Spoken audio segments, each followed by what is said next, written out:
महाराष्ट्राचा सुपरस्टार नावाचा एक रियालिटी शो केला होता. तर त्यावेळेस माझ्या मित्राचा मला एकदा फोन आला होता. पण मधल्या काही काळात थोडंसं आम्ही मित्र असल्यामुळे आणि बालमित्र असल्यामुळे काहीतरी थोडंसं आमच्यात बिनसलं होतं.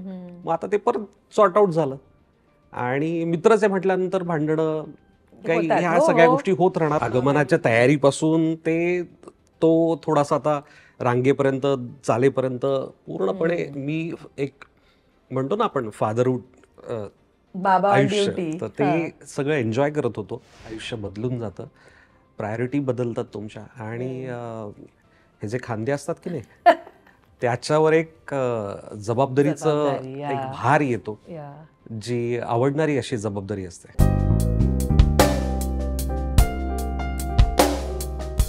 PNG ज्वेलर्स प्रस्तुत हॅशटॅग त्याची गोष्ट मध्ये तुमच्या सगळ्यांचं मनापासून स्वागत.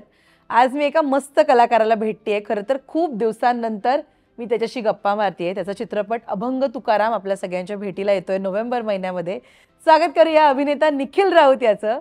आणि खूप दिवसांनी भेटलाय तुम्हाला. खूप स्वागत राजश्री मराठीमध्ये. थँक्यू सो मच दर्शना. थँक्यू. कसं आहेस? व्हॉट्सअप काय चाललंय? मस्त छान. नवीन सिनेमाची धावपळ, प्रमोशनची धावपळ आणि आमचं छोटं पिल्लू समर्थ त्याची पण धावपळ सुरू झाली. आता तो चालायला लागलाय, त्यामुळे ती सगळी प्रोसेस एन्जॉय करतोय त्याची. येस, पण कुठे होतास इतके दिवस? काय सुरू होतं? त्याच माझ्या समर्थच्याच आगमनाच्या तयारीपासून ते तो थोडासा आता रांगेपर्यंत चालेपर्यंत पूर्णपणे मी एक म्हणतो ना आपण फादरहूड आयुष्य, तर ते सगळं एन्जॉय करत होतो. बाकी सिनेमांचं शूटिंग आणि ह्या सगळ्या गोष्टी चालू होत्या. सिनेमे येत राहतात, पण त्याचं प्रमोशन एकदा शूटिंग सुरू असतं आणि मग प्रमोशनची जेव्हा धावपळ सुरू होते तेव्हा आम्ही अशा या माध्यमातून दिसतो. त्यामुळे कदाचित आपली भेट तशी नाही झाली. मी ऍक्च्युली ना अभिनेत्रींना नेहमी हा प्रश्न विचारते की लग्न झाल्यावर, बाळ झाल्यावर आयुष्य बदलतं का? तू आता स्वतःहूनच सांगितलंस की तू ऑन ड्युटी होतास, राईट? लाईफ चेंज झालंय जरासं मुलगा आल्यानंतर. हो, 360 अगदी आयुष्य बदलून जातं, प्रायोरिटी बदलतात तुमच्या आणि हे जे खांदे असतात की नाही त्याच्यावर एक जबाबदारीचं एक भार येतो, जी आवडणारी अशी जबाबदारी असते आणि छान वाटतं. अगदी. आणि अभंग तुकाराम या चित्रपटाचा उल्लेख केला मी. नोव्हेंबर 7 प्रेक्षकांच्या भेटीला येतोय. हा चित्रपट पुन्हा एकदा जोडला गेलायस तू या टीमशी, राईट? काय सांगायला आवडेल नव्या चित्रपटाबद्दल? कशी सुरुवात झाली? एक दिवस माझा बालमित्र दिग्पाल लांजेकर, त्याचा मला फोन आला की आपण अभंग तुकाराम नावाचा सिनेमा करतो आणि तुला मोरपंतांची भूमिका करायची आहे. तर अशा पद्धतीची भूमिका मी याआधी कधी केली नव्हती. मी त्याच्याच सिनेमांमध्ये फर्जंद, फत्ते शिकस्तमध्ये माझी अत्यंत लाडकी भूमिका, त्याची सुद्धा ती लाडकी भूमिका आणि प्रेक्षकांना सुद्धा तो किस्ना फर्जंद आणि फत्ते शिकस्तमधला खूप आवडला होता. तर त्याच्यानंतर कट्टू अशा पद्धतीची भूमिका त्यांनी मला विचारली, तर नाही म्हणण्याचा प्रश्न नव्हताच. छान वाटलं ती सगळी एक प्रोसेस. आणि मुळात ह्या टीममध्ये काम करतानाचा अनुभव असा असतो की ट्युनिंग अगदी लहानपणापासूनचं आहे. म्हणजे मला काय हवं आहे किंवा ही भूमिका मी साकारतोय मोरपंतांची, त्याची पार्श्वभूमी काय वगैरे हे सगळं सांगण्याची गरज दिग्पालला पडत नाही मला. त्यामुळे ते एक ट्युनिंग असतं आणि अगदी सेटवर शूटिंगच्या दिवसाला मी हजर झालो आणि कट्टू त्या भूमिकेत मी लोकांसमोर आता येणार आहे. अगदी. पण गेले काही महिने तू दूर होतास या चित्रपटांपासून, नव्हतास, या टीमचा भाग नव्हतास बेसिकली. सो अनेकांना अनेक प्रश्न होते, जसे मलाही प्रश्न होते, राईट? सो तुला आज या निमित्तानं काही शेअर करायला आवडेल का? हा, म्हणजे कसं होतं की मी फर्जंदमध्ये काम केलं, फत्ते शिकस्तमध्ये मी काम केलं, मी चॅलेंजसारखं नाटक दिग्पाल सोबत केलं आणि त्याच्याही खूप आधीपासून, उमेदीच्या काळापासून आम्ही एकत्र काम करत होतो. हक्कानी, हट्टानी, कधी कधी नाही मला करायचंच आहे काम आणि हक्कानी सांगायचो की मला काम करायचं आहे. किंवा तो सुद्धा 11th आरला सुद्धा पटकन डोळ्यासमोर कोणी येतंय का, अरे निखिल आहे तर आपण निखिलला बोलूयात, इतक्या हक्कानी तो सुद्धा कायम मला भूमिकांसाठी विचारणा करायचा. पण मधल्या काही काळात थोडंसं आम्ही मित्र असल्यामुळे आणि बालमित्र असल्यामुळे काहीतरी थोडंसं आमच्यात बिनसलं होतं. मग आता ते परत सॉर्ट आउट झालं आणि मित्रच आहे म्हटल्यानंतर भांडणं काही होतात. ह्या हो, सगळ्या हो. गोष्टी होत राहणार आणि त्याच्यात सुद्धा ती मजा आहे. त्यामुळे पुन्हा एकदा मी दिग्पाल असं एक समीकरण प्रेक्षकांना अभंग तुकारामच्या निमित्ताने पाहायला मिळणार आहे. अगदी. आणि मित्र असला ना आणि परत ती मैत्री झाल्यावर शून्यापासून सुरुवात नाही करावी लागत. अगदीच तसंच काहीतरी घडलं असेल ना हो, आता हो, सुद्धा, हो. की शून्यापासून नाही, जिथे सोडलं होतं तिथून पुढे आता. अगदीच अगदीच. कारण आमचा एक दुवा आहे, तो म्हणजे छत्रपती शिवाजी महाराज. हम्म. आमचं दैवत आहे. हम्म. आणि मग त्याच्या पुढे काहीच नाही. मग त्याच्या पुढे काही वाद भांडणं हे सगळं लांब. काहीच नाही. अगदी. आणि आपल्या कार्यक्रमाचंच नाव आहे त्याची गोष्ट. निखिल, आपण याआधी वेगवेगळ्या निमित्तानं भेटलोय, कार्यक्रमाच्या निमित्तानं, सणांच्या निमित्तानं, पण ना तुझी गोष्ट मला माहीत नाही आहे. सो आज जरा ती जाणून घ्यायचा माझा प्रयत्न आहे. काही वर्ष मागे जाऊन विचारते, बालपण कसं होतं तुझं? ॲक्टिंगमध्ये रुळणारा लहानपणापासून होतास का पुढे मोठा झाल्यावर दिवस बदललेत? मग आपण म्हणतो ना की बाळाचे पाय हां, पाळण्यात दिसतात, हां. तसं माझ्या आईबाबांना ते मी काय करणार आहे किंवा खोडकर, थोडासा डॅम्बिस असं असं एक होतो लहानपणापासून. आणि मग हळूहळू मला नृत्याची आवड किंवा बालनाट्यात काम करण्याची आवड निर्माण होत गेली. याचं सगळं श्रेय माझ्या आईबाबांना जातं. हम्म. कारण आपण लहान असतो, आपले आईबाबा आपलं बोट धरून आपल्याला एखादी ॲक्टिव्हिटी करायला भाग पाडतात. Correct.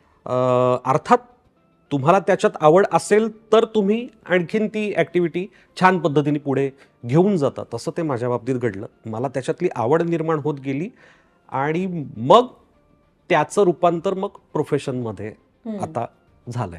पण काय घडलं आणि अभिनयाला वाटायला? आवड तर होती, बट ना ते निमित्त लागतं, की आपल्याला कळाला की हे पोटेन्शियल आहे यार माझ्यात, मी हे करीन. सो तो दिवस काय होता? नाही, खरंच मी बालनाट्यापासून काम करत होतो. हां. मग मी बालकलाकार म्हणून सिनेमात पण काम केलं. हे सगळं करत असताना म्हणजे मागे पण मी एका रेडिओ इंटरव्ह्यूमध्ये हा एक माझा प्रसंग आठवणीतला मी सांगितला होता की माझं पॅशन प्रोफेशनमध्ये कसं बदललं. म्हणजे बालनाट्यांमध्ये अक्षरशः पुण्यामध्ये भरतनाट्य मंदिर नावाची संस्था आहे, थिएटर आहे हो, नाटकाचं. हो.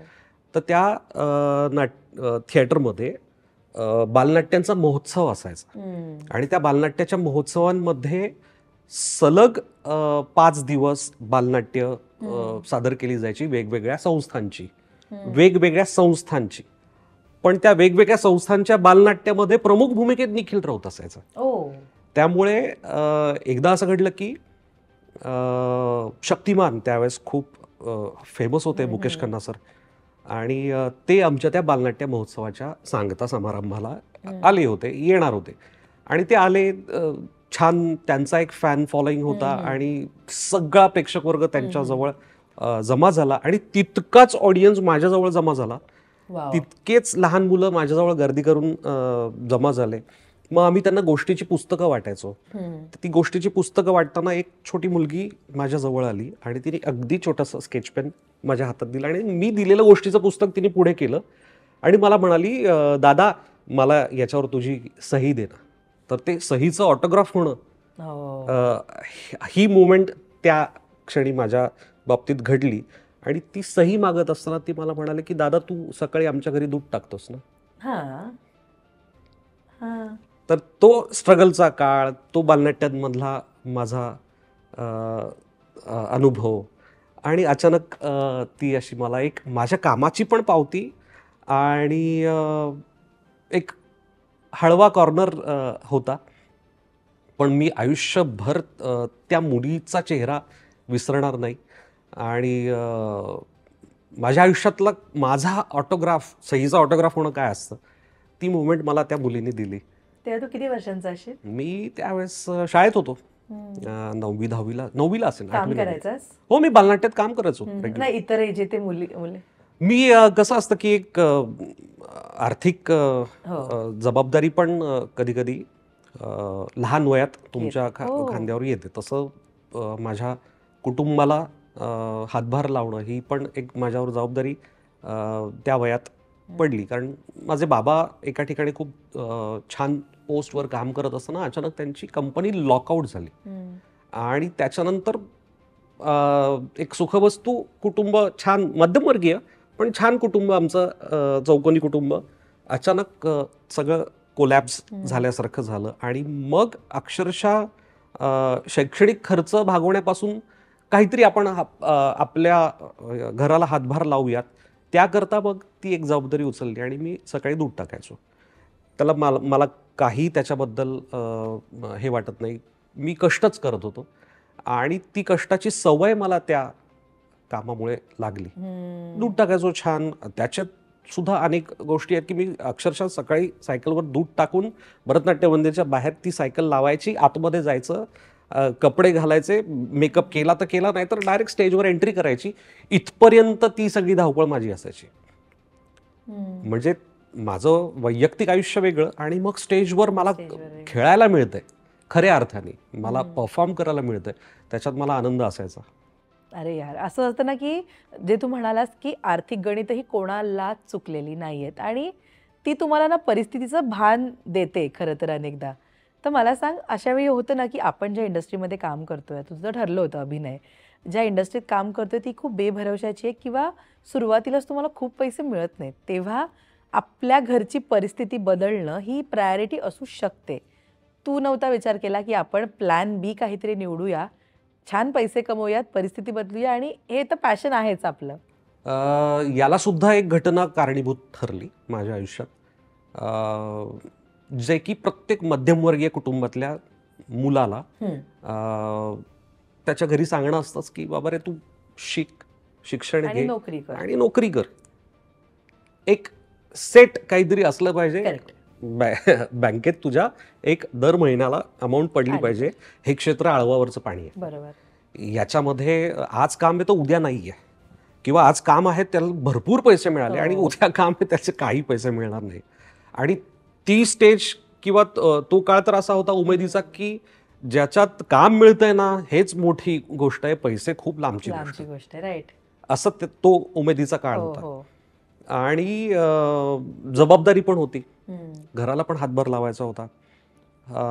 तर ती जबाबदारी उचलली. कुठे ऑटोमोबाईलच्या दुकानात काम कर, कधी कुठे ॲक्वागार्ड प्युरिफायर वीक अशा पद्धतीचं काम, कधी स्वारगेट स्टेशनमध्ये ते मॅजिक स्लेट वीक, प्रवासी मित्रांनो लक्ष देऊन ऐका वगैरे अशा पद्धतीचं स्वतःचं अभिनय कौशल्य वापरत ते काहीतरी सेल करणं, इथपर्यंत सुद्धा तो एक संघर्ष. मी या माध्यमातून माझा स्ट्रगल किती अवघड होता आणि मी कसं रस्त्यावर झोपून आयुष्य काढलं हे मला सांगण्यात काही इंटरेस्ट नाहीये. पण कारण प्रत्येकाला स्वतःचा संघर्ष मोठाच असतो. खरंय. अभिषेक बच्चनला सुद्धा त्याचा संघर्ष मोठा वाटू शकतो Of त्याच्या course, दृष्टीने. of course. बच्चन साहेबांचा मुलगा आहे, त्याच्या सुद्धा त्याला काही कशा पद्धतीने अनुभव आले असतील, त्याच्या दृष्टीने सुद्धा त्याचा संघर्ष मोठा आहे आणि माझ्यासाठी माझा संघर्ष मोठा आहेच आहे. खरंय.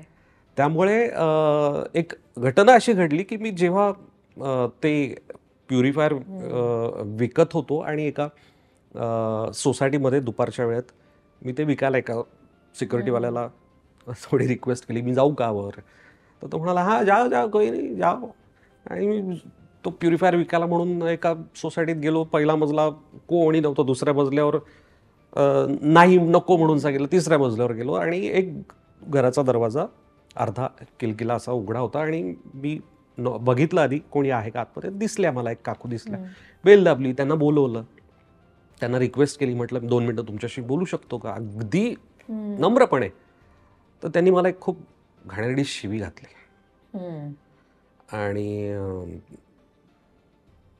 मला ते एक सेकंड असं आलं, मी त्यांना 2 मिनिटं फक्त द्या मला, काही नाही माझं एक प्रॉडक्ट आहे तुम्हाला दाखवायचं, तुम्हाला नसेल घ्यायचं नका घेऊ, ऐका किंवा माझं ते पॅम्पलेट जे आहे ते घ्या. त्या काही ऐकण्याच्या मनस्थितीत नव्हत्या. कदाचित त्यांची मनस्थिती वेगळी असेल, ती वेळ चुकीची असेल कदाचित. मला ती गोष्ट खूप लागली. मी तिथून खाली उतरलो आणि दुसऱ्या मजल्यावर येईपर्यंत डोळ्यातनं गळागळा पाणी होतं. मी हे सगळं करायचो सायकलवर. मी माझी सायकल घेतली, तिथून सारसबागेत गेलो. आईनी डबा दिला होता, तो डबा घेतला, तो डबा खात म्हणजे खायची इच्छा पण नव्हती, पण डबा उघडून बसलो होतो. समोर गणपती होता सारसबागेतला, त्याच्याकडे बघत बसलो. विघ्नहर्ता, कलेची देवता, कलाधिपती. आणि डोळ्यातनं पाणी येत होतं. आणि मग स्वतःला असं विचारलं की तू हे करायला जन्माला आलायस का? तुला हे अशा लोकांच्या शिव्या घ्यायच्यात का? काय करायचं तुला? पैसेच कमवायचे, घराला हातभार लावायचा. तू जा, पडेल ते काम कर, मिळेल ते काम कर, तिथेही पैसे मिळतील तुला. आणि तुझ्या क्षेत्रात काम कर जिथे तुला आनंद मिळेल, समाधान मिळेल. म्हणून मग त्या सारसबागेतल्या गणपतीसमोर माझ्या या क्षेत्राचा श्री गणेश झाला असं मी म्हणेन. कारण त्या क्षणी त्या काकूंचे मी अजूनही आभार मानू इच्छितो की त्या जर मला अशा शब्दात बोलल्या नसत्या तर आज मी पूर्ण वेळ व्यवसाय म्हणून या क्षेत्रात आलोच नसतो. मी काहीतरी कुठेतरी धडपड करत राहिलो असतो, नोकरी करत राहिलो असतो, जमेल तसं कुठे बँकेमध्ये नोकरी, बँकांच्या स्पर्धा, हे अशा कुठल्या तरी ह्याच्यात अभिनय करतच असतो कारण तो श्वास आहे. पण प्लॅन ए वेगळा पूर्णपणे जो निखिल राऊत आत्ता तुमच्या समोर उभा आहे त्याची गोष्ट सांगायला हा निखिल राऊत नसता दिसला. त्यामुळे त्या काकूंचे आभार, त्या बाप्पाचे आभार की ज्यांनी ती बुद्धी दिली त्या क्षणी. आणि मग त्याच्यानंतर मी या क्षेत्रात स्पॉट बॉय म्हणून जॉईन झालो. स्पॉट बॉय म्हणून या क्षेत्रात मी सुरुवात केली. हो, कोणत्या सेटवर होता? मी चांदा ते बांधा नावाचा एक शो करायचो. त्याच्यात चांद्यापासून बांध्यापर्यंत तो कार्यक्रम आम्ही करत फिरायचो. त्याच्यात मी सहाय्यक स्पॉट बॉय म्हणून कामाला सुरुवात केली. नंतर मी त्या शोचा एक को अँकर म्हणून सुद्धा कामाला सुरुवात केली. आणि मग एक एक एक एक एक कामं मिळत गेली. काही वर्ष मी एका पुण्यातल्या संस्थेमध्ये त्या संस्थेचा मॅनेजर म्हणून काम केलं, कपडेपट सांभाळलं, म्युझिक ऑपरेटर म्हणून काम केलं. अशी मी म्हटलं ना, करायचं तर ह्या क्षेत्रात काम करायचं, पडेल ते काम करायचं, मिळेल ते काम करायचं, त्याच्यातून अर्थार्जन आहेच आहे. आणि मग ते एक एक एक एक टप्पे पार करत अभिनेता म्हणून मला काम करायचं आहे आणि मला माझं काम दाखवायचं आहे लोकांपर्यंत. म्हणजे मला अजूनही ती एक खंत आहे की मी हे सगळं करत राहिलो. मी प्रोडक्शन करत होतो, निर्मिती सहाय्य प्रक्रियेत त्या सगळ्या याच्यामध्ये मी काम करत होतो. ते केवळ एवढ्या करताच की बाबा ही माझी ओळख झाली ह्या निर्मात्याबरोबर, ह्या टीमबरोबर, मग आपल्याला कुठेतरी एखादा छोटासा रोल देतील या उद्देशाने मी त्या निर्मिती प्रक्रियेत सहभागी असतो. पण गटचं डिसिजन आहे हा स्पॉट बॉय म्हणून कामाला यायचा. कारण आहे ना, असं होतं की हेच करत राहिलो तर, बिकॉज स्वप्न आपली वेगळी असतात, जर आपण हेच करत राहिलो तर ही इन्सिक्युरिटी म्हणा, ही भीती असते. बिकॉज स्पॉट बॉय शिवाय आपण कोणीच, म्हणजे आता बघ ना, आपल्याला पाणी हवेत, आपल्याला स्पॉट बॉयला आवाज द्यावा लागेल. इनकम्प्लीट आहेत आपला दिवस किंवा आपली कामं. असं होतं की आणि लक्ष पण नाही जात अनेकदा त्या व्यक्तीकडे, राईट, की आलं कोणतरी पाणी देऊन गेलं, आपण बघत नाही ती व्यक्ती कोण आहे किंवा त्याचे काय ड्रीम्स आहेत. तुला भीती नव्हती निखिल? टचवूड त्या ज्या कार्यक्रमात मी स्पॉट बॉय म्हणून जॉईन झालो त्याच कार्यक्रमाचा मी एक को अँकर पण होतो. मी कामं सगळी करून मग माझं स्वतःचं को अँकर म्हणून काम जे आहे ते पण करायचो. पण ती कामाला सुरुवात झाली. मग मी प्रोडक्शन सांभाळायला जेव्हा सुरुवात केली तेव्हा असा प्रकार घडत होता की मला अरे हा अगदी पोटतिडकीनी मनापासून निर्मात्याचे पैसे वाचवून प्रोडक्शन करतोय, ह्यालाच बोलवा. माझ्या आयुष्यात एक तत्व, माझ्या संस्कार म्हणा किंवा माझ्या आईवडिलांकडून जी शिदोरी आपण म्हणतो तशी आली की तू जे काही करशील ते प्रामाणिकपणे कर आणि समर्पक वृत्तीने कर, मग ते कुठलंही काम असो. मी ते मॅजिक स्लेट त्या बसस्टॉपवर जेव्हा विकायचो तेही तितक्याच पोटतिडकीने विकायचो. मेहनत नाही, मी त्याच्यात स्वतःला शोधायचो की हा आता हे कॅरेक्टर प्ले करतोय असं समजून मी ते विकायचं. मला एखादं सेल्समनचं कॅरेक्टर मिळालंय ते मी सिनेमात किंवा नाटकात किंवा सिरियलमध्ये कसं करेन, तर ते मी तसं समजून स्वतःला ते प्ले करायचो कॅरेक्टर खऱ्या आयुष्यात. तर ती एक सवय मला लागली की प्रामाणिकपणे काम कर, कष्ट कर, कष्टाशिवाय पर्याय नाही आणि कष्टाची लाज नाही. ही आईबाबांकडनं मला एक शिदोरी मिळालेली कायमस्वरूपी. खूप मस्त यार, कष्टाची लाज बाळगणं म्हणजे उपाशी राहण्यासारखं आहे. त्यामुळे मी ठरवलं की प्रोडक्शन जेव्हा मला सतत त्या विचारणा व्हायला लागली तेव्हा मी त्याला रामराम केला, त्या प्रोडक्शन जॉबला रामराम केला. अगदी. आणि इंडस्ट्री ना म्हणजे इनिशियल डेज हे नेहमीच आज पडणारे असतात. आपण खूप शिकत असतो, संधी पटकन मिळतेच असं नाही. तुझ्या मते तुला संधी जरा उशिरा मिळाली, पटकन मिळाली, आणि कोणती पहिली संधी तुला वाटते की ज्याच्यामुळे आज निखिल राऊत आहे? खऱ्या अर्थाने या टेलिव्हिजनचा श्री गणेश झाला तो चांदा ते बांदा या चांदा ते कार्यक्रमामुळे. बांदा, या. प्रकाश इनामदार, मी त्यांना आदराने बाबा म्हणतो, ते माझे या क्षेत्रातले एकलव्यासारखं मी त्यांच्याकडे शिकलो. अगदी बोट धरून त्यांनी शिकवलं अशातलीही भाग नाही, पण ते माझे गुरु आहेत या क्षेत्रातले. त्यांनी माझ्यातलं काहीतरी पाहिलं आणि मला त्या टीमचा मध्ये सहभागी करून घेतलं. मग मी त्यांच्याच संस्थेचा मॅनेजर म्हणून पण काम काही वर्ष केलं. तर ती सुरुवात होती आणि ती संधी होती. आणि मग तुम्हाला संधी मिळाल्यानंतर तुम्ही त्या संधीचं सोनं करायचं हे आहेच आहे. मग ती स्पॉटबॉय म्हणून का असे ना संधी, पण मला माझ्यासाठी या क्षेत्राची सुरुवात करण्याकरता ती संधी होती. अगदी. आणि तू सुरुवातीला रंगभूमीचा उल्लेख केला. खरं तर रंगभूमी ही आपल्याला, प्रत्येक नटाला खूप शिस्त लावते, खूप गोष्टी शिकवते. म्हणजे श्वास म्हणतात अनेक जण रंगभूमीला त्यांचा. मला सांग, तुझं आयुष्य रंगभूमीने कसं बदललं? शाळेच्या स्टेजपासून रंगभूमीचा स्पर्श झाला. म्हणजे शालेय जीवनात स्पर्धांमधून, एकांकिका स्पर्धा, बालनाट्यांच्या स्पर्धा, याच्यातून त्या रंगभूमीशी माझं नातं जोडलं गेलं. आणि ते इतकं मला आवडत गेलं की माझ्या शाळेमध्ये सलग 3-3 वर्ष, 4-4 वर्ष जर अभिनयाची बक्षिसं कोणाला मिळाली असतील तर ती मला मिळाली होती शाळेत असताना. आणि शाळेला सुद्धा तितकीच बक्षिसं मिळवून देण्यात माझा खारीचा वाटा होता. तर ती रंगभूमीची सुरुवात माझी शालेय जीवनापासून झाली. आणि त्यानंतर मग कंटिन्यू चालूच होतं. मग तो श्वास जो आपण फील म्हणतो ना, आपण म्हणजे आधी आपण नाकातून श्वास घेतो, तोंडातून श्वास घेतो, ॲब्डोमिनल ब्रीदिंग ज्याला म्हणतो, पोटातून श्वास घेणं, हे काय असतं हे त्या रंगभूमी मुळे कळायला लागलं. आणि मग तो श्वासच झाला, ती रंगभूमी. अगदी. आणि ना, आपण रंगभूमीचा उल्लेख केला. खरं तर लाईव्ह कामाची पोचपावती आहे. तुमचं काम छान झालं तर छान झालं, वाईट झालं तर वाईट झालं. तुला इतक्या वर्षातली रंगभूमीवर मिळालेली कोणती कॉम्प्लिमेंट लक्षात आहे कामासाठीची?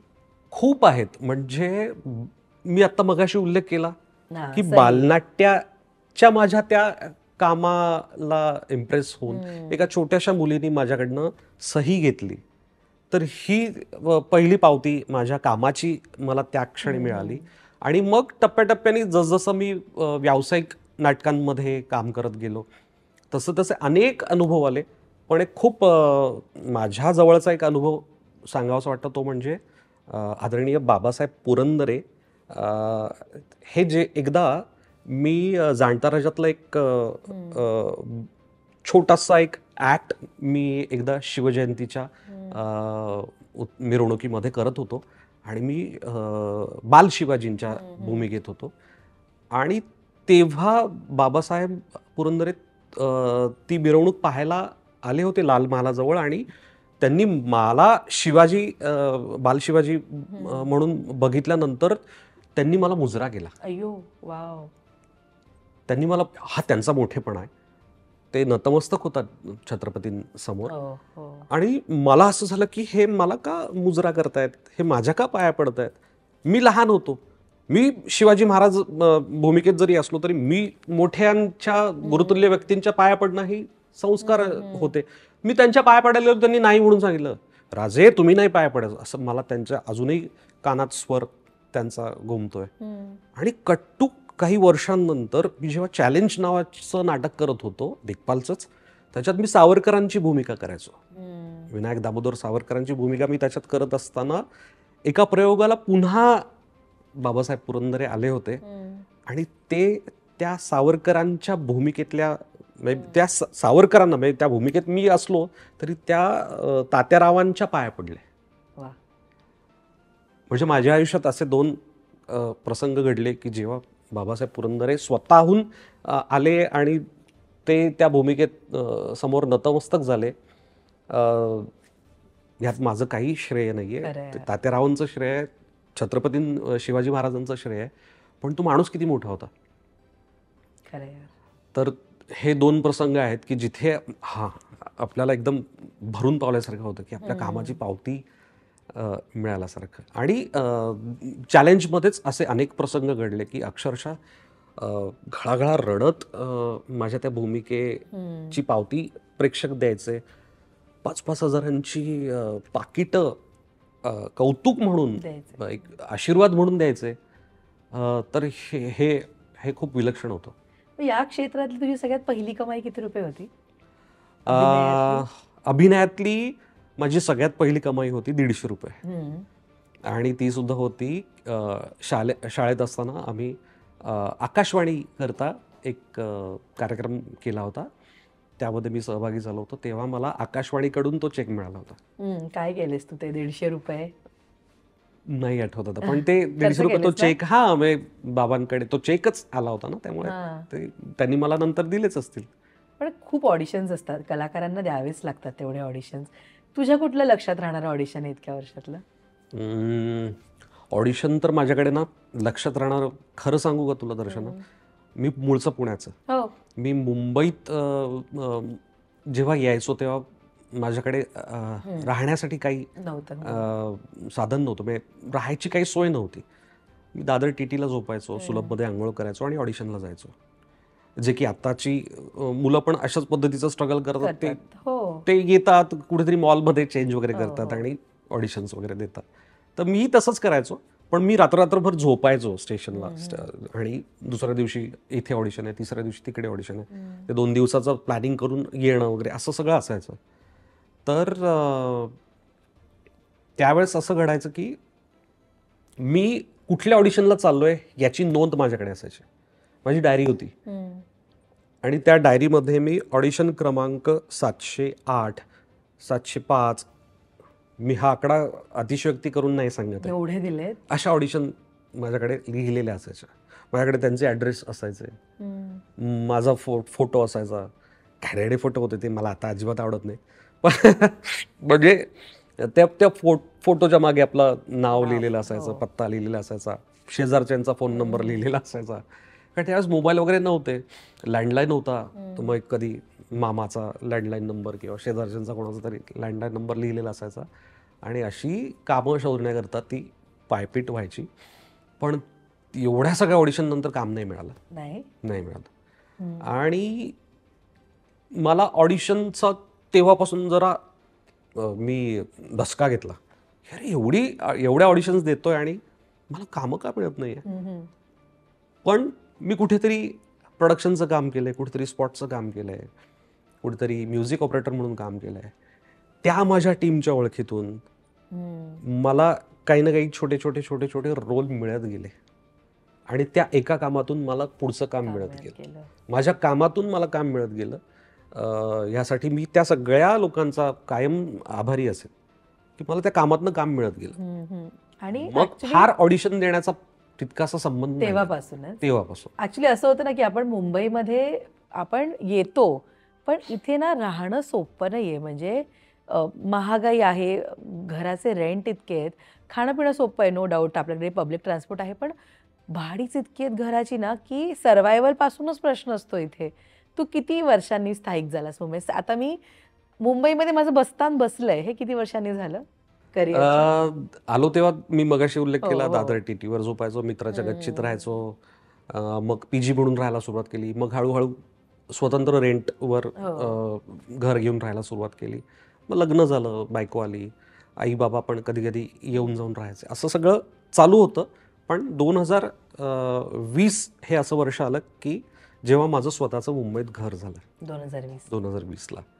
पण ते घर मिळायला, त्याचा ताबा मिळायला मला 2024 उलटलं. आत्ता मिळालं. कारण कोविड आणि पॅन्डेमिक या सगळ्या ह्याच्यामध्ये त्याचं पोझिशनला खूप वेळ गेला आणि मला माझं मुंबईतलं घर आत्ता मिळालं. आणि ही सगळी मी स्वामींची कृपा मानतो. सोपं नाही आहे यार इकडे घर घेणं, तर म्हणजे आता खिशाच्या बाहेरच आहेत सगळ्या गोष्टी. अगदी पण टेलिव्हिजनसाठीचा तुझा ब्रेक जो तुझ्या हिशोबाने टर्निंग पॉइंट ठरला तो कोणता? तू तिथे मी. अं, अनेक मालिकांमध्ये मी आज एवढ्या मालिका केल्या, किती झाले असतील अंदाजे 35-40 मालिका? मालिकांमध्ये कामं केली असतील. पण एवढ्या मालिका केल्यानंतर तू तिथे मी मधली जी आशिष नावाची भूमिका होती, खलनायकी भूमिका होती, ती प्रेक्षकांना जास्त आवडून गेली. आणि त्याच्यानंतर एक शिक्का बसला, निखिल राऊत म्हणजे खलनायक. खलनायक. मग लाडानी मला रमेश भाटकर सर, ते आज आपल्याला नाही आहेत, पण त्यांनी असा उल्लेख केला होता एका सोहळ्यामध्ये की हा बघा आला महाराष्ट्राचा खळीनायक. तर ती खलनायक म्हणून तिथे सुरुवात झाली आणि प्रेक्षकांना ते प्रचंड आवडायला लागलं. म्हणजे शिव्या घालायचे प्रेक्षक, पण तो खरा टर्निंग पॉइंट असं मी म्हणेन. पण गणित वेगळी आहेत ना टेलिव्हिजनची, वेळेची कमिटमेंट आहे किंवा तू रंगभूमी केली आहेस आणि त्यानंतर कॅमेरा, तर एकदम ट्रान्झिशन आहे हे. इथे टेक्निकल बाजू सुद्धा वेगळ्या आहेत. सो तुला ते क्विक समजलं, तू प्रोडक्शनमध्ये काम केलं होतं म्हणून, का वेळेनुसार शिकत गेलास एक एक गोष्ट? नाही, माणूस कसं अनुभवातून शिकत. मी प्रशिक्षित नट नाहीये, सगळ्यात महत्वाची गोष्ट. मी अनुभवातूनच शिकलो. मी स्वतःला खूप भाग्यवान समजतो की खूप दिग्गज मोठमोठ्या नटांचा, अभिनेत्रींचा सहवास मला लाभला. त्यांच्याकडून अनेक गोष्टी शिकायला मिळाल्या आणि अनुभवातून शिकत गेलो. म्हणजे कॅमेऱ्याच्या मागे काम करताना सुद्धा कॅमेऱ्यासमोर हे सगळे नट मंडळी काय करतायत याचं ऑब्झर्वेशन असायचं. विंगेत बॅकस्टेज करत असताना हे स्टेजवर काय करतायत याचं ऑब्झर्वेशन असायचं. त्यातून अनेक गोष्टी शिकत गेलो. त्यामुळे तो अनुभवच सगळ्यात महत्वाचा असतो. आणि तू आता मस्त उल्लेख केलास की खूप कलाकारांकडे तू काम केलंस आणि शिकलास. हा ना एक्सेप्टन्स पाहिजे की मी कोणाकडनं काय शिकलोय. मला सांग, आज जर मी तुला म्हणाले की तुझ्या गोष्टीतल्या कोणते कोणते ते मोठे कलाकार आहेत ज्यांच्यासोबत काम करणं हा परिपूर्ण अनुभव आहे आणि त्यांच्यासोबतच्या काही खास आठवणी, तर कोणाकोणाच्या सांगशील? खूप आहेत. म्हणजे मी सुरुवात करेन प्रकाश इनामदारांपासून. अण्णा शिंदे, वसंत शिंदे साहेब, निळूभाऊंचा सहवास लाभला, जयमाला इनामदार, त्याच्यानंतर डॉक्टर गिरीश ओक, किशोरी आंबिये, ही सगळी माझ्या काय म्हणतात त्याला, सुरुवातीच्या काळात मी जेव्हा मुंबईत स्थिरावू पाहत होतो किंवा पूर्णपणे मी मुंबईत येऊन राहून काही मालिकांमध्ये किंवा नाटकांमध्ये काम करत होतो. विशाखा सुभेदार, मी तिच्याबरोबर पहिलं व्यावसायिक नाटक माझं विशाखाताई बरोबरचं होतं. हां, त्यामुळे ही सगळी माणसं माझ्यासाठी खूप महत्त्वाचीच आहेत. आणि प्रत्येक प्रोजेक्ट गडिक जेवढे काही सिनियर्स माझ्या अवतीभोवती आले, प्रसाद ओक, फरजंद सारख्या सिनेमात आम्ही एकत्र काम केलं, समीर धर्माधिकारी किंवा अनेक म्हणजे माझ्या संजय मोने, सुकन्या कुलकर्णी यांच्याबरोबरचं माझं नाटक, स्वाती चिटणीस, शेवग्याच्या शेंगासारखं नाटक, अनेक नाटकांमधून या सगळ्या कलाकारांच्या सहवासात राहून खूप गोष्टी शिकायला मिळाल्या. आणि लहानपणापासून अशोक सराफ आणि लक्ष्मीकांत बेर्डे यांच्याकडे बघतच विनोद काय असतो, कशाशी खाल्ला जातो, टायमिंग काय असतं हे बघतच आलो. त्यामुळे मी एकलव्यासारखं या सगळ्या लोकांकडनं शिकलोय. यांच्याकडूनच नाही तर कितीतरी नवीन जरी एखादा कलाकार असला, लहान जरी असला माझ्यापेक्षा वयाने, पण काही गोष्टी त्यांच्याकडनं शिकण्यासारख्या असतात तर त्या मला आवडून जातात. तर ते सुद्धा माझ्यासाठी गुरुतुल्यच आहे. अगदी. पण कोणाची एक खास आठवण आज तुला शेअर करायला आवडेल एवढ्या लोकांपैकी? मला प्रकाशजींचीच आठवण येईन की ते स्टेजवर अक्षरशः कधी आपला मार्क असतो ना उभं राहण्याचा, तो कधी चुकला तर ते अक्षरशः असे शर्ट धरून किंवा खांद्याला पकडून असे त्या मार्कवर बरोबर आणायचे. आणि आता इथे उभं राहून बोल, इथे माईक आहे. कारण मी गाढवाचं लग्न नावाचं नाटक त्यांच्याबरोबर केलं, त्यात मी गाढवच होतो. ओके. म्हणजे चित्रसेन गंधर्व नंतर त्याला गाढव होतो. तर इथे उभं राहून हे वाक्य बोल, इथे माईक असतो. कित्येक प्रयोग तर असे असायचे की ज्याला स्टेजच नाही आहे, म्हणजे थिएटर प्रयोग नसायचा, थिएटरमधले प्रयोग नसायचे, कुठेतरी साखर कारखान्यातला तो प्रयोग असेल किंवा झाडीपट्टीतले प्रयोग मी केलेत अनेक. संगीत नाटकांचे प्रयोग, मी प्रोज काम करायचो त्याच्यामध्ये. मी काही गायक नट नाही पण त्याच्यातही काम करायचो. आधी प्रॉम्प्टरचा आवाज यायचा आणि मग नटाचा आवाज प्रेक्षकांपर्यंत पोहोचायचा. अशी ती एक छान पद्धत आहे नाटकाची. तर त्यांची ती मला गोष्ट फार अजूनही आठवते की खूप गोष्टी त्यांच्याकडनं शिकायला मिळाल्या मला. क्या बात यार, मस्त. आणि ना हेच प्रसंग असतात जे आपल्याला खरं तर हळूहळू परिपूर्ण करायला मदत करतात, राईट? पण रिजेक्शन फेस केलंयस तू इतक्या वर्षात कधी? झालं असेल रिजेक्ट, मी झालो असेल हे विचार माझ्यापर्यंत करतोस? पोहोचलंच नसेल. अच्छा, विचार करतोस पण रिजेक्शनचा? नाही नाही नाही. नाही, ते माझ्यासाठी नाहीच आहे ओके. काम, असा मी विचार करतो. किंवा ऑडिशन अजूनही मी देतो. आता मी वेगळ्या भाषेतल्या पण ऑडिशन देतो. हिंदी भाषा असो किंवा मल्याळी असो, अशा भाषांमधल्या सुद्धा ऑडिशन सध्या मी देतोय. एक वेगळं माध्यम उभं राहिलं आपल्यासमोर, OTT सारखं. त्या माध्यमासाठी सुद्धा सध्या ऑडिशन देतो. कारण ऑडिशन हा माझ्या व्यवसायाचा एक भाग आहे. ज्या टीमला मी माहीत नाही आहे, माझं काम माहीत नाही आहे, त्यांच्यापर्यंत माझं काम कसं पोहोचेल तर ते ऑडिशनच्याच स्वरूपात पोहोचणार आहे. तर ते ऑडिशन शूट करत असताना मी हाच विचार करत असतो की आपलं काम त्यांच्यापर्यंत पोहोचलं पाहिजे. आणि ना असं होतं की खूप ऑडिशन दिल्यावर खूप रिजेक्शन येतात ऑब्व्हियसली. एक ना सेल्फ डाऊट येतो की यार आपणच होतोय रिजेक्ट का काय नेमकं? इतक्या वर्षात हा सेल्फ डाऊट तुला कधी होता कामाबाबतीत तुझ्या? नाही, ऑडिशनच्या बाबतीत नाही आला, पण एखादा सिनेमा किंवा एखादं नाटक, एखादी मालिका जेव्हा प्रेक्षक म्हणून मी पाहत असतो, यार ह्या भूमिकेसाठी मला का नाही विचारणा झाली, किंवा मी हा रोल मी सुद्धा करू शकतो. मी एवढे व्हेरिएशन्स दिलेत आजपर्यंत.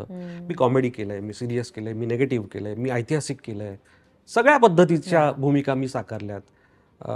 त्यामुळे मला असं कधी कधी वाटतं की अजूनही मला माझ्या मनासारखी संधी नाही मिळाली. तो त्या संधीच्या मागे धावणारा नट आहे? नाही, ती येणार, त्याची मी वाट बघणार. तो संयम माझ्याकडे आहे. तो संयम अनुभवातून. एक्झॅक्टली, मी तेच विचारत होती. कारण संयम हा ना क्विक येत नाही, किंवा इतकं कॉम्पिटिशन आजूबाजूला आहे ना, असं अनेकदा होतं की आपणच काम करत नसतो, सगळे काम करत असतात. तेव्हा असा प्रश्न येतो की यार किती पेशन्स ठेवायचे. तर तुझ्याकडे हा पेशन्स कसा आलाय नेमका? मी समोरच्याचा विचारच करत नाही, मी स्वतःचा विचार करतो. ही भूमिका मी कशी साकारेन, ही भूमिका मला मिळाली असती तर मी कशी साकारली असती, ही भूमिका मला का नाही मिळाली, मग मी काय करू शकतो, हा मी फक्त स्वतःचा विचार करतो. ही त्याला का मिळाली, मग कसा करतोय, मी ह्या भानगडीत पडतच नाही. मी त्याचा विचारच करत नाही. त्याचा विचार करण्यामध्ये वेळ जातो, इथून माणूस हलतो, मानसिक मनस्ताप होतो, मला खूप मनस्ताप होतो, आणि कशाला त्या भानगडीत पडायचं, आणि एक नाग डिप्रेशन यायला लागतं. अगदी. आणि मग ते डिप्रेशनमधून अनेक घटना आपल्यासमोर पाहतो आपण की या क्षेत्रात एकदा डिप्रेशन ते जाणवायला लागल्यानंतर तो माणूस, तो अभिनेता अभिनेत्री जे काही असो, तो तंत्रज्ञ कोणी असो, तो नाही त्या व्यसनांच्या आहारी जाऊ शकतो. नाही, आपल्याला त्या मार्गाला जायचंच नाही. पण मी काही संत नाही आहे, मीही माणूस आहे, मलाही त्रास होतो, मलाही भावना आहेत. तेवढ्या पुरत्या त्या मी डोळ्यांमधून एकटा कुठेतरी शांत बसून त्या वाहू देतो, आणि मग पुन्हा दुसऱ्या कामाची वाट पाहतो, किंवा जे हातात आहे ते करत राहतो. पण असं कधी झालंय इतक्या वर्षात कामच नाही आलंय आपल्याकडे? होतं ना असं मध्ये आधी.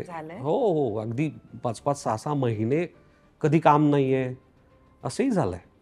कधी? कोविड पिरियडच्या नंतरची गोष्ट आहे.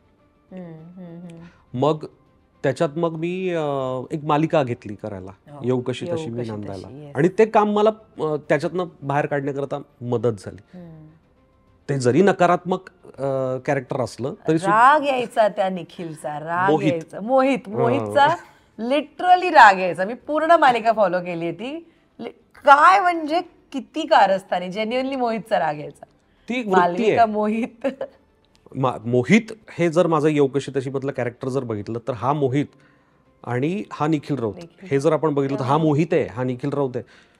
इतकी तफावत आहे त्या दोन्ही याच्यामध्ये, माझ्या वैयक्तिक निखिलमध्ये आणि त्या मोहितमध्ये. इतकी चापलुसी, इतकं पुढे पुढे. आणि जसं आत्ता आपण विषय आपला सुरू आहे की काम जर नाही मिळालं तर त्रास होतो का, तर तो किती खालच्या थराला जाऊन तो काय काय कारस्थानं करतो. असं आयुष्यात मला कधी जमणार नाही. आणि ज्या दिवशी मी करेन त्या दिवशी मी या क्षेत्रात नसेल. हे मी स्वतःला लावलेली एक शिस्त आहे. आणि ही शिस्तच मला जमिनीवर राहण्यासाठी मदत करते. ऐक आणि ना हे खूप महत्त्वाचं, जमिनीवर राहणं खूप महत्त्वाचं आहे. कारण आपल्याकडे वन नाईट स्टार्स खूप होतात. म्हणजे एक काम हिट झालं की अनेकदा ना लगेच डोक्यात हवा जाऊ शकते. आणि मी असे तुझ्यासारखे कलाकार बघते खूप आधीपासून जे काम करतायत ते खूप डाऊन टू अर्थ आहेत अजूनसुद्धा. बिकॉज मे बी त्यांना जाणीव आहे त्यांनी केलेल्या मेहनतीची किंवा आजूबाजूला असणाऱ्या स्पर्धेची. राईट, तुझे पाय जमिनीवर ठेवायला कोणत्या गोष्टी कारणीभूत आहेत? हेच तो संयम. आणि कुठेतरी मी आध्यात्मिक नाही म्हणणार, पण माझे गुरु ज्यांना मी मानतो, स्वामी समर्थ, तर त्यांच्या नामस्मरणात आणि त्यांनी दिलेल्या एक वाट म्हणतो ना आपण, त्या वाटेवर मी चालतोय. की मला माहिती आहे त्यांची एक शिकवण आहे, ती म्हणजे तुला जे हवं आहे ते तुला कदाचित मिळेलच असं नाही, पण तुझ्यासाठी जे चांगलं आहे ते मी तुला दिल्याशिवाय थांबणार नाही. त्यामुळे माझ्यासाठी जे चांगलं आहे ते मला मिळणारच आहे. ते इथे लिहिलेलं आहे. या क्षेत्रात कष्टाला जितकं महत्त्व आहे तितकंच नशिबाला सुद्धा मी मानतो. ते आहे कुठेतरी, तो एक फॅक्टर आहे. तुझं बिलीव्ह आहे नशिबा? हो, आहे ना, आहे. पण माझ्या बाबतीत मात्र ते असं होतं की 70% कष्ट आणि 30% कुठेतरी नशीब असतं काही काहींच्या बाबतीमध्ये. म्हणजे खंत वाटत राहते की अरे यार, आपण इतकी वर्ष काम करतो. आणि कधी कधी काय होतं ना, तुमचं वय थांबत नाही, तुमचं वय वाढत जातं. आपण कितीही स्वतःला फिट ठेवण्याचा प्रयत्न केला तरी सुद्धा ते वय कॅमेऱ्यासमोर लपत नाही. अनेक गोष्टी असतात. मग असं वाटत राहतं की यार, ह्या वयातली ही भूमिका या पद्धतीची आपल्याला मिळाली असती आणि आपल्याला ती करायची राहून गेली, हे कुठेतरी वाटत राहतं, ती खंत वाटत राहते.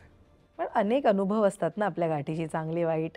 इंडस्ट्रीमध्ये अनेक माणसं भेटतात आपल्याला, चांगली वाईट. सो मला सांग, तुझ्या गोष्टीमध्ये अशी कोण माणसं आहेत ज्यांनी तुला खरी खरी दुनियादारी शिकवली? मे बी ते अनुभव सुद्धा असतील. नाही, असे ते मला त्या काकूच पहिल्यांदा आठवल्या की पण या क्षेत्रात तर असे अनेक अनुभव आलेत. पण मी म्हणतो की तो क्षेत्राचा भाग आहे. जसं जसं पॉझिटिव्ह असतं तसं निगेटिव्ह असतं. तसं ते चांगल्या वृत्तीने, समर्पक वृत्तीने काम करणारी माणसं फार कमी असतील. पण मी नशिबवान समजतो की अशी माणसं जोडली गेली माझ्या अवतीभवती. आणि काही लोकांनी, काही माणसांनी खूप म्हणजे आपण म्हणतो ना की अरे, ह्याच्या हातातलं कसं आपण हिसकावून घेऊ, असे प्रयत्न केले. आज ते मोठेही झाले असतील किंवा होतीलही किंवा होणारही नाही, माहीत नाही मला. मी विचारच करत नाही. मगाशी म्हटलं तसं मी त्याचा विचारच करत नाही. किती प्रॅक्टिकल विचार आहे यार हा. आपण भलं, आपलं आयुष्य भलं, आपलं काम भलं. निखिल, पण कोणती भूमिका आहे, एक ड्रीम रोल असतो की जो करायचाच आहे आयुष्यात, तर तसं तू सेट केलं आहेस काय? हो ना, म्हणजे मी लहान असताना मी शाहरुख खानचा खूप मोठा फॅन आहे. डिम्पल आहे म्हणून नाही, ते साम्य असू शकतं.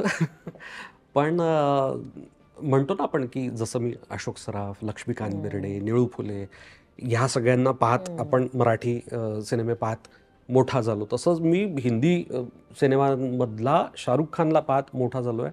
आणि तो शाहरुख खानचा जो चार्मिंग फेस आणि त्याचं काम करण्याची जी पद्धत आहे, रोमॅन्टिक फिल्म्स त्याच्यात, त्या कधीही न विसरण्यासारख्या आहेत. त्यामुळे दिलवाले दुल्हनिया ले जाएंगे मधला शाहरुख आणि कभी हा कभी ना मधला शाहरुख, मला तशी भूमिका करायला खूप आवडेल. म्हणजे कभी हा कभी ना तर माझ्या खूप जवळच आहे. म्हणजे मी स्वतःला रिलेट करतो त्या भूमिकेत. म्हणजे अंजन श्रीवास्तव सर आणि शाहरुख यांचं जे एक बाप मुलाचं जे एक द्वंद्व त्या सिनेमात दाखवलंय, तसं माझ्या वडिलांचं आणि माझं एक रिलेशन होतं की या क्षेत्रात काम न करावं असं त्यांची इच्छा होती. कुठेतरी अर्थात वडील म्हणून त्यांचा बरोबर एक होते हे होतच, त्यांच्या ते जागी, त्यांच्या जागी योग्य होते. हे आताही मला वडील झाल्यानंतर कळतंय, कळतं या पण त्याही वेळेस मला ते कळत होतं. पण ते वय असं असतं की हट्टाला पेटून नाही मी याच क्षेत्रात काम करणार, आणि मग त्यांचं थोडंसं ते आमचे खटके उडायचे.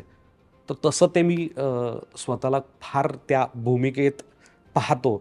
वो तो है अलबेला हजारों में अकेला, सदा तुमने ऐब देखा हुनर को ना देखा. तर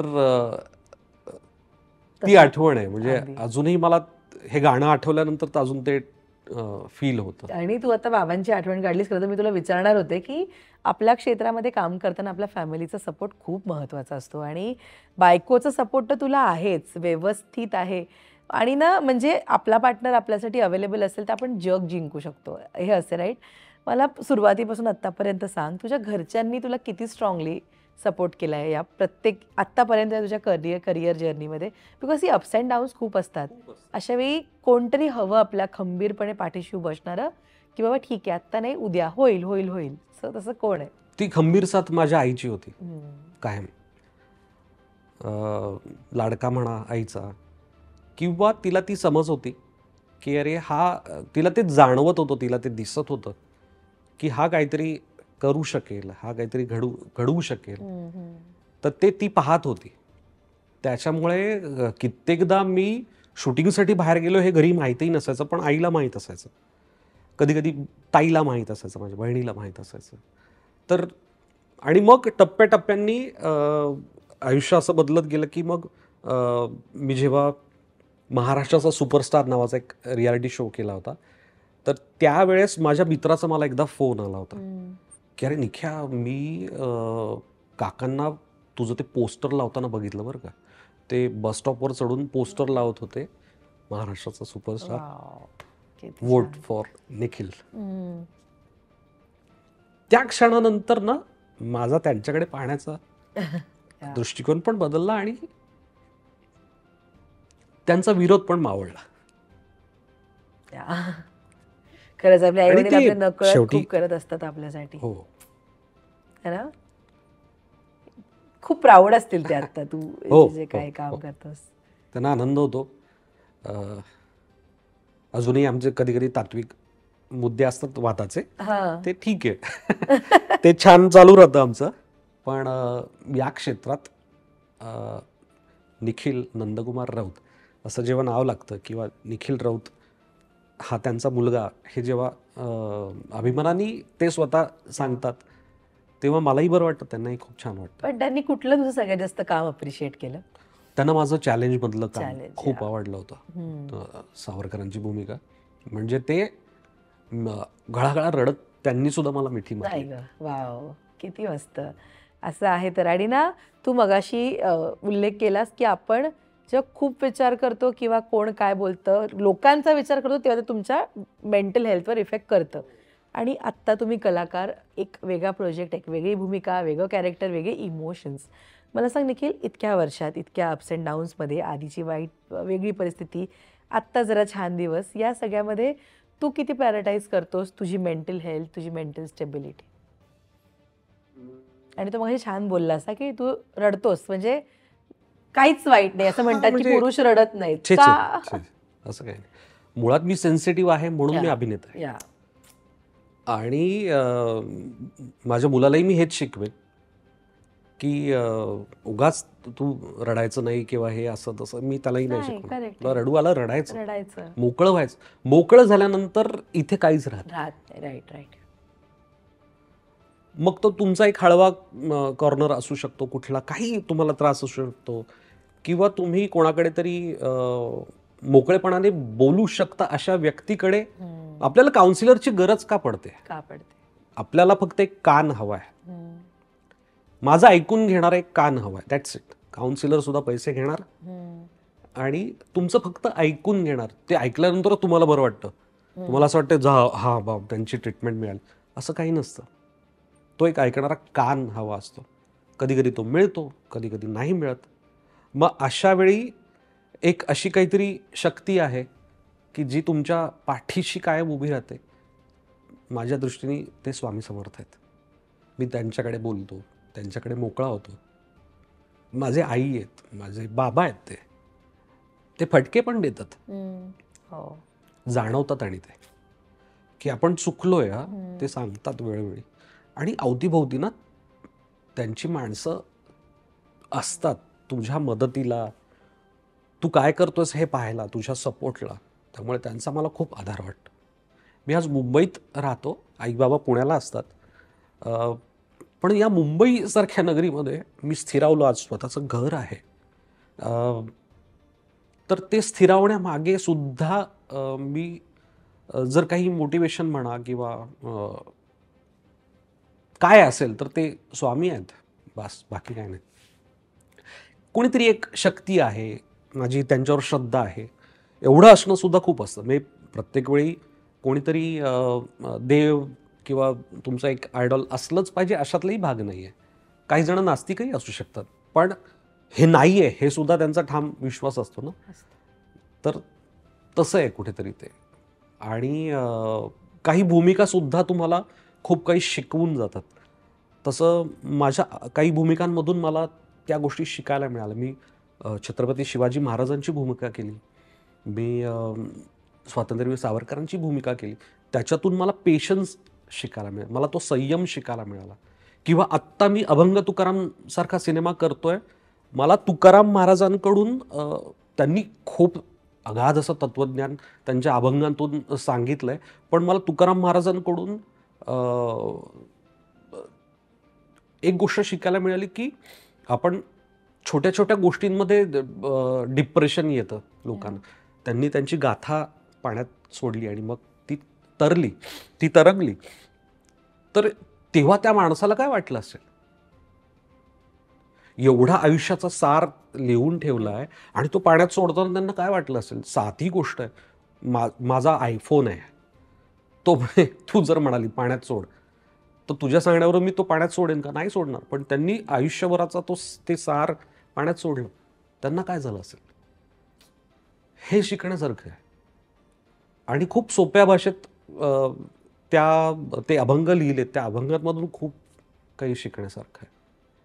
आत्ताच्या मुलांना कदाचित ते अभंग खरं तर तुकाराम महाराजांनी खूप सोप्या भाषेत लिहिलेत, पण आत्ताच्या मुलांना ते अभंग सुद्धा थोडे अवघड भाषेत वाटू शकतील, पण चित्रभाषा त्यांना कळेल, तर ती चित्रभाषा अभंग तुकारामच्या माध्यमातून त्यांना पाहायला मिळेल. अगदी खरं यार, मस्त. आणि मी स्वतः एक्सायटेड आहे तो पिक्चर बघण्यासाठी. बिकॉज ना आपण म्हणतो वाचू पण आपल्या वाचण्यामध्ये सगळ्याच गोष्टी येत नाहीत, आणि ते पिक्चर स्वरूपात जर बघायला मिळते तर नथिंग लाईक इट ना. खूप मस्त. आणि ना मी जेन्युइनली तुला सांगते, आपण अनेकदा गप्पा मारल्या आहेत, पण एवढं मेहनत आहे किंवा तू याआधी एवढं वेगवेगळं काम केलंस हे मला अजिबात माहीत नव्हतं निखिल. ते गोष्ट स्वरूपात येणंच गरजेचं होतं. अगदीच. पण मला या निमित्तानं ना तुझ्या आयुष्यातली एक गोल्डन मुमेंट जाणून घ्यायला आवडेल की ती गोष्ट घडली आणि निखिल राऊत पूर्णपणे बदलला. मे बी ती भूमिका असेल तुझ्या आयुष्यातली की ज्यामुळे तू शाईन झालास, तर ती PNG स्पेशल शायनिंग मुमेंट कोणती आहे?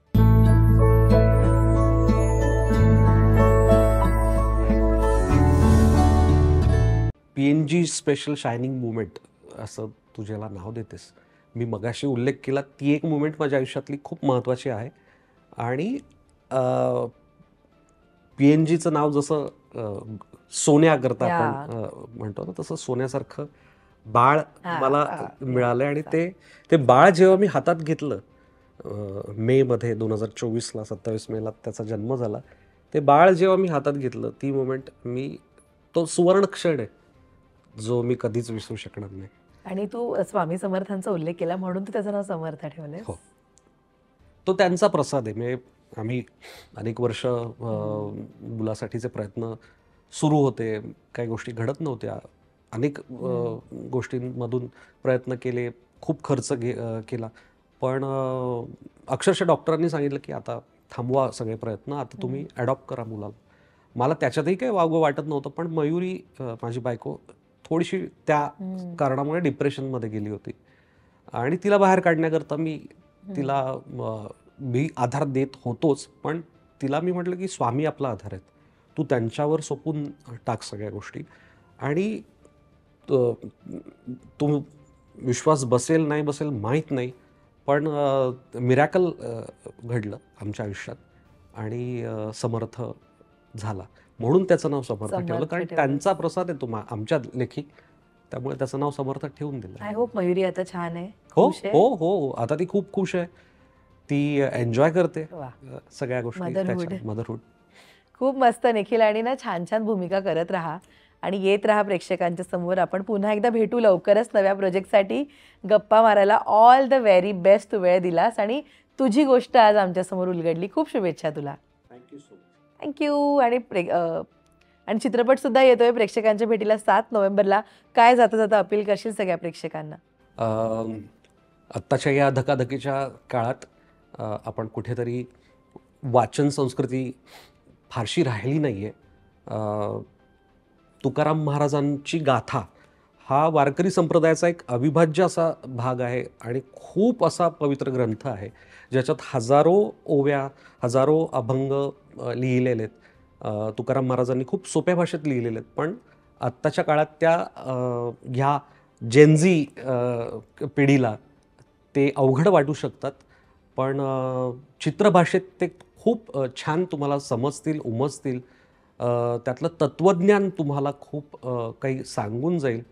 आणि योगेश सोमण असो, स्मिता शिवाळे असो आणि दिग्पाल लांजेकर आमचा मित्र दिग्दर्शक, यांचे प्रयत्न तुम्हाला नक्कीच आवडतील. काहीतरी छान सकस पाहिल्याचा अनुभव तुम्हाला मिळेल. ती एक अनुभूती आहे, ती 7 नोव्हेंबरला तुम्ही थिएटरमध्ये जाऊन घ्या आणि मग पुढे कायम तुमच्या हृदयात साठवून ठेवा.